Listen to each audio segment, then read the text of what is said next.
Everyone and welcome back to my channel. It's me Ashika Shareeja. आज मैं आपको कराने वाली हूँ cash flow statements related NPBT of operating activities, कैसे हम लोग को फाइंड करना होता है वो आज मैं उसके रिलेटेड 2 to 3 क्वेश्चंस कराने वाली हूँ। थोड़ी इजी क्वेश्चंस होंगे बिकॉज स्टार्टिंग हम लोग इजी से करेंगे एंड धीरे धीरे हमारा जो डिफिकल्टी लेवल होगा वो हम लोग बढ़ाएंगे। Okay, so first of all हमारा जो एनपीबीटी रिलेटेड आज एक क्वेश्चन होगा एंड उसके बेसिस पे मैं आपको एक दूसरा क्वेश्चन दूंगी विच इज होमवर्क एंड आपको उसका जो आंसर है वो कमेंट सेक्शन में मुझे बताना है।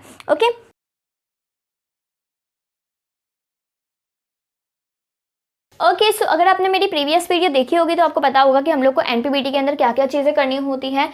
ट्रांसफर टू रिजर्व हमें ऐड करना होता है। सबसे पहले तो हम लोग को सरप्लस फाइंड आउट करना है। कैसे फाइंड आउट करते हैं? Current year minus previous year के प्रॉफिट को हम लोग करते हैं। उसके बाद हम लोग को रिजर्व्स डिविडेंड हम लोग जो भी पे करते हैं वो ऐड करना होता है। Provision tax paid, provision for tax वो हम लोगों को पे ऐड करना होता है एंड ये सब ऐड करने के बाद हम लोग को जो रिफंड ऑफ टैक्स है वो लेस कर देना होता है, तो हम लोग को एनपीबीटी मिल जाता है। ठीक है, सो अगर आपने प्रीवियस वीडियो नहीं देखा है तो लिंक आपको आई बटन में दिख रहा होगा, आप वहाँ से जाकर मेरा पूरा वीडियो देख सकते हो एंड आपकी एनपीबीटी रिलेटेड जो भी डाउट्स होंगे वो कंप्लीट हो जाएंगे, क्लियर हो जाएंगे। ओके, सो सबसे पहले हम लोग फॉर्मेट बनाएंगे।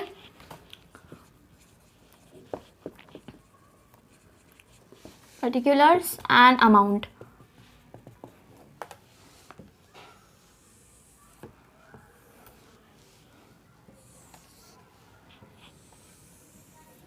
ओके, सो सबसे पहली चीज़ हमें क्या करनी है, जो हमारा प्रीवियस ईयर जो हमारा जो करंट ईयर है प्रॉफिट, उसमें से हमें प्रीवियस ईयर का जो प्रॉफिट है वो माइनस कर देना है।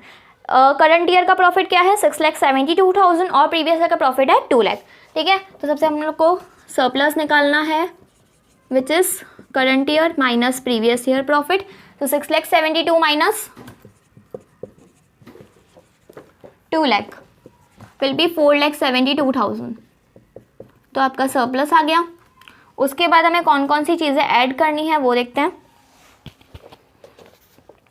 Transfer to redemption debentures redemption reserve, यानी कि ट्रांसफर टू रिजर्व ही है। ठीक है, सो इसको हमें ऐड करना है। Transfer to debenture redemption reserve. ठीक है, क्या अमाउंट है इसका? 2 लाख। सो आप इसको इनर कॉलम में लिखोगे 2 लाख। उसके बाद दिया हुआ है propose dividend for the previous year ended on 31 March 2017। Okay, so propose dividend दिया हुआ है हम लोग को पिछले साल का। सो मैंने क्या बोला था कि propose dividend as well as interim dividend दोनों को हमें ऐड करना होता है। सो यहाँ पे लिख दो प्रपोज्ड डिविडेंड, डेट लिख दो 31 मार्च 2017, अमाउंट इज 1,80,000। उसके बाद दिया हुआ है interim dividend paid during the year which is 1,44,000। So interim dividend भी हम लोग ऐड करते हैं विच इज़ 1,44,000। उसके बाद लिखा हुआ है provision for tax made during the current year. तो मैंने आपको बोला था कि प्रोविजन फॉर टैक्स भी हम लोग को ऐड करना होता है। So provision for tax which is 2 lakh. So इसको अगर आप ऐड करोगे 7,24,000। ओके, सो यहाँ पे आपका जो है एडिशन का जो भी चीज़ें हैं वो हम लोगों ने कर दी। रिफंड ऑफ टैक्स नहीं दिया हुआ है इसलिए हम लोग को लेस कुछ भी नहीं करना है and yes income tax paid हम लोग को लास्ट में दिया हुआ है। बट जब मैंने आपको प्रीवियस वीडियो में बताया था कि हम लोग को एनपीबीटी के अंदर कौन कौन सी चीज़ें ऐड करनी है, कौन सी चीज़ें लेस करनी है, तो मैंने उसमें आपको याद होगा कि मैंने उसके अंदर हम लोगों को प्रोविजन फॉर टैक्स की बात की थी, इनकम टैक्स की बात नहीं की थी। इनकम टैक्स पेड हम लोग कब माइनस करते हैं? जब हम लोग को ऑपरेटिंग एक्टिविटीज़ का जब हम लोग पूरा फॉर्मेट बनाते हैं तो उसमें लास्ट में आता है लेस टैक्सेस पेड। ठीक है, सो हम लोग उसमें से हम लोग जो है टैक्स को माइनस करते हैं। हम लोग कभी भी एनपीबीटी में से टैक्स को माइनस नहीं करते हैं। ओके, सो आपको इस फॉर्मेट में चलना है, लेस कुछ भी नहीं करना है। ठीक है, सो यहाँ पे अगर आप आंसर निकालोगे तो 4,72,000 plus 7,24,000 2 + 4 will be 6, 7 + 2 will be 9, 4 + 7 will be 11। Okay, so यहाँ पे आपका जो net profit before tax and extraordinary items है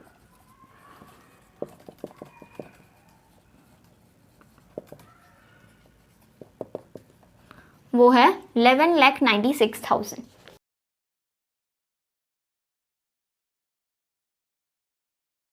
सो यहाँ पे हम लोग सेकेंड क्वेश्चन के लिए फॉर्मेट बना देते हैं। सेकेंड क्वेश्चन एक शॉर्ट क्वेश्चन है, बट उसके अंदर आपको एक न्यू चीज़ जो है वो देखने को मिलेगी रिलेटेड टू प्रपोज डिविडेंड।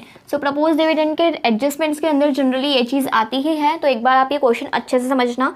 क्या लिखा हुआ है, following is extract from the balance sheet of KBC limited, equity and liabilities के अंदर दिया हुआ है surplus previous year and current year का, डिविडेंड पेएबल 30,000 एंड एडजस्टमेंट के अंदर क्या दिया हुआ है, dividend proposed for the year ended on 31 मार्च 2017, यानी कि प्रीवियस ईयर का डिविडेंड दिया हुआ है 3 lakh and for the current year उसका डिविडेंड दिया हुआ है 3,50,000। Prepare the note to show the net profit before tax and extraordinary items.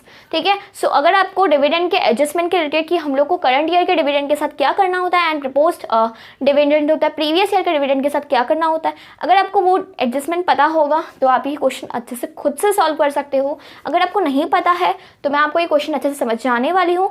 And ये एडजस्टमेंट बहुत ही ज़्यादा इंपॉर्टेंट होता है, ये जनरली क्वेश्चन जो होता है बोर्ड्स के अंदर आता ही है। ठीक है, सो ये वाला टाइप का जो क्वेश्चन है बहुत ज़्यादा इंपॉर्टेंट है, एक बार अच्छे से समझना। ओके, सो यहाँ पे हम लोग को सरप्लस दिया हुआ है current year and previous year का, तो हम लोग निकाल देंगे surplus current year minus previous year. Current year का दिया हुआ है 8 लाख एंड प्रीवियस ईयर का दिया हुआ है 5 लाख, तो अगर हम लोग माइनस कर देंगे तो आपका आंसर आ जाएगा 3 लाख।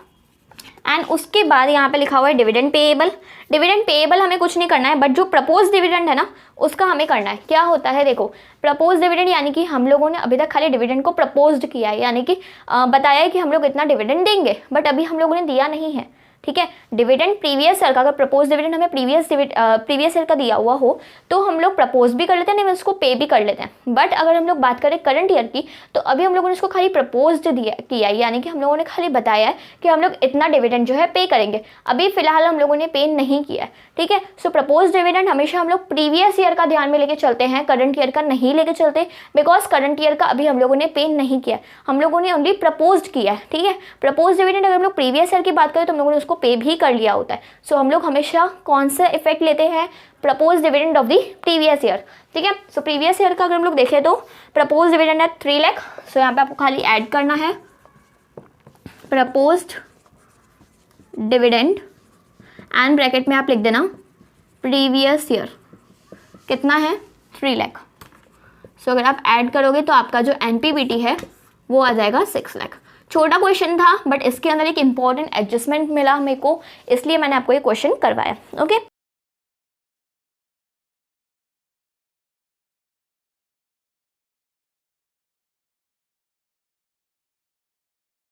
इसके अंदर क्या क्या दिया हुआ है मैं आपको एक बार शॉर्ट में बता देती हूँ। शेयर होल्डर्स फंड में share capital, reserves and surplus and non current liabilities के अंदर long term borrowings and current liabilities के अंदर trade payables, other current liabilities, short term provision. इसके बाद लिखा हुआ है एसेट्स। एसेट्स के अंदर दिए हुए हेडिंग नॉन करंट एसेट्स में fixed assets and non current investments.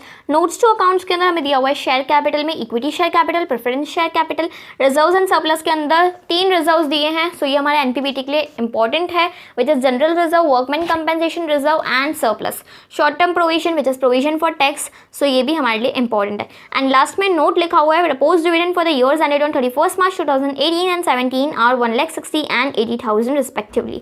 Okay, so यहाँ पे अगर हम लोग स्टार्टिंग से देखें तो हम लोग को एनपीबीटी के अंदर क्या क्या चीज़ें देखनी है वो हम लोग इजीली देख सकते हैं। शेयर कैपिटल कोई यूज़ नहीं आता एनपीबीटी के अंदर। रिजर्व्स एंड सरप्लस के अंदर हम लोग को रिजर्व्स भी बहुत ज़्यादा यूज़ किए होते हैं, बिकॉज हम लोग ट्रांसफर टू रिजर्व को ऐड करते हैं, एंड हम लोग के लिए सरप्लस भी बहुत ज़्यादा जरूरी होता है, बिकॉज हम लोग स्टार्टिंग सरप्लस से ही करते हैं। सो सबसे पहले हम लोग इसका नोट्स टू अकाउंट में देख लेते हैं। सरप्लस कितना दिया हुआ है, करंट ईयर का दिया हुआ है 1,70,000 एंड प्रीवियस ईयर का दिया हुआ है 1,10,000। सो यहाँ पे आपको स्टार्टिंग करनी है सरप्लस से, which is current year minus previous year. Current year का दिया हुआ है 1,70,000 और प्रीवियस ईयर का दिया हुआ है 1,10,000। सो 1,70,000 माइनस 1,10,000 विल बी 60,000 आपका जो है सरप्लस आएगा। उसके बाद हम लोग को दिए हुए हैं 2 reserves, which is general reserve and workman compensation reserve.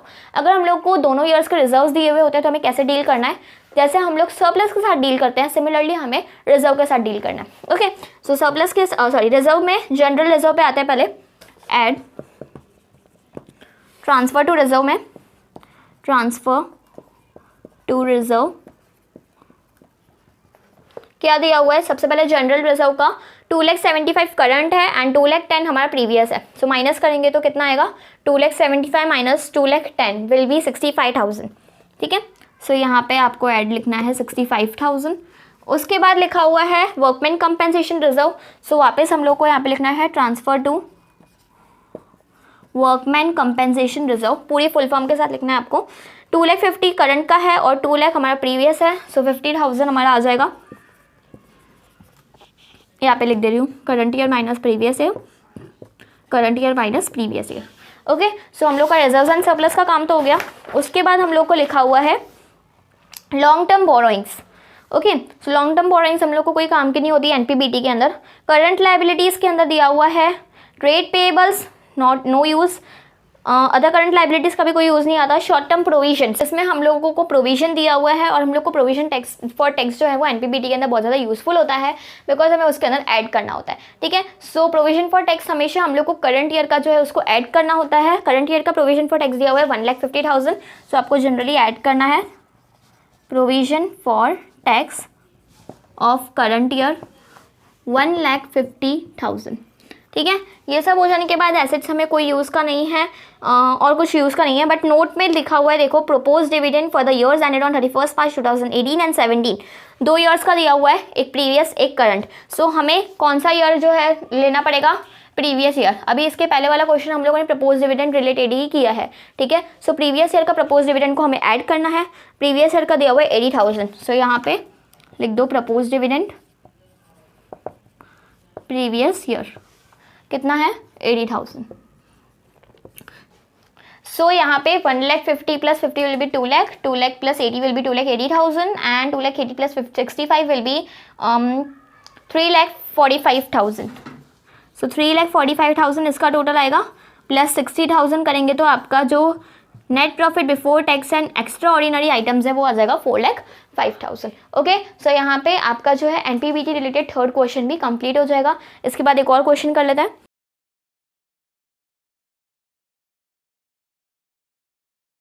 Okay, so यहाँ पे मैंने फॉर्मेट ऑलरेडी बना के रखा है। ये वाला क्वेश्चन दिया हुआ है from the following information calculate net profit before tax and extraordinary items. So extra ordinary items वो होते हैं जिसमें उस टाइप की एक्सपेंसेस एज वेल एज उस टाइप के इनकम्स बहुत ही ज़्यादा कम होता है हमारे बिजनेस के अंदर। सो उन टाइप्स के expenses as well as incomes को हम लोग बोलते हैं एक्स्ट्रा ऑर्डिनरी आइटम्स। हम लोग स्टार्ट करते हैं सरप्लस से। ठीक है, प्रॉफिट दिया हुआ है हम लोगों को opening as well as closing का।